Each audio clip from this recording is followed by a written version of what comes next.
Dan, in last week's one-on-one, we took a look at Offensive Rookie of the Year candidates, which is widely perceived to be a bit of a two-horse race between RG3 and Trent Richardson. This week, we're flipping the script. We're looking on the defensive side of the football, but I believe there's probably not as clear-cut of choices. There's a lot more candidates out there, open for interpretation a bit more, if you will. So you're going with Luke Kuechly, the 9th pick by the Panthers. I'm going to go with Chandler Jones, the 21st pick by the Patriots. I'll let you go first and argue Kuechly's point. There are some other good options out there, your Morris Claibornes, your Mark Barons, but the reason I'm going with Kuechly is I think he's the most prepared to come in right away and produce at the level it's going to be necessary to win an award like this. I think you look at his college production, just prolific. 532 tackles, leaving Boston College as the record holder there and in the ACC. He's a guy who's going to be starting from day one, and I think he's going to be an instant impact guy. I was impressed with what I saw from him in the first preseason game. From all I've heard, not only is he prepared to help in right away versus the run, but I think surprised some people just how good he's looked dropping into coverage versus the pass. So this is a guy who I think is going to be forcing quite a few fumbles and also getting some picks this season. I'll tell you, I like Kuechly a lot too, viewed by many as the safest pick in this year's draft. I think he can also somewhat be viewed as maybe the safest pick in this argument. I'm going to go with the guy who may make more splash plays, may end up being a little flashier in Jones. I think that he is arguably going to at least have a chance to be the best pass rusher in this draft as a rookie. I don't know if that's saying a lot because this is a draft where there wasn't a lot of pass rushers, but I think that may work in his favor if he's able to perhaps lead rookies in sacks and kind of make those impact plays for the Patriots. He's going to have a good chance to stand out and perhaps claim this award.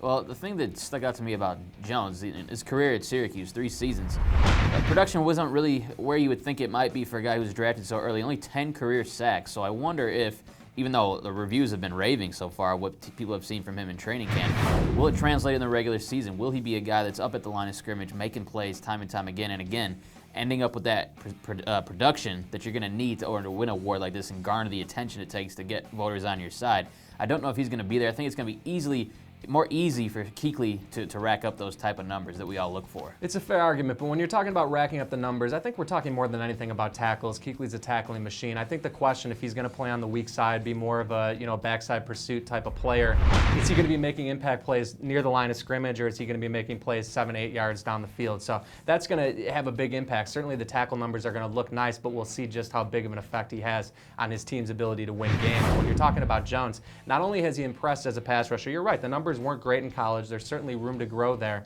but he's actually impressed with his leverage, with his ability to hold the point. He's shown a lot more strength than I think people thought. So I think that versatility is definitely going to serve him well for the Patriots, a team who need all the help they can get defensively. Something we looked at in both of these players that may have attracted us to them is that the storylines that could play out this season really play to their favor, I think. Luke Kuechly could be billed as a savior on that defense, and his defense terrible last season. Injuries played a part in it, but he can be a guy that kind of leads a renaissance and maybe puts that team into playoff contention. He could be thought of as a key aspect of that improvement. On the other side, you look at a guy like Jones. If that defense, which is, again, very poor last season, if he's viewed as the guy that turns things around and becomes that pass rusher that they've badly needed, maybe these two guys come down head-to-head the last couple of weeks, and it comes down to who ends up with a little bit stronger finish team-wise. Yeah, and that's a great point. The one thing I would add is that the Panthers, and we'll see what they're going to get out of them, but they have some brand names at linebacker, John Beeson, Thomas Davis. We don't know if they're ever going to get on the field, but they are proven players who are going to have a chance to sort of redeem themselves and make big news this year. Andre Carter, gone. Mark Anderson, gone. It is there for the taking in terms of pass rush production for Chandler Jones this year. One more thing I'll throw out. I think that Kuechly, again, I'm very high on him. I think he's a great athlete. He's going to have a chance to be special. But when I look at Jones, I see just a freak. I mean, he's got the build. He's got the length. I mean, I think he is going to be absolutely disruptive at the line of scrimmage. And I just think he's going to have a chance to do a few more things, a little more special than perhaps Kuechly is going to. And we'll see if that turns out to be the case. I played a little bit safer here going with Luke Kuechly. You go out on a little bit of a limb with Chandler Jones.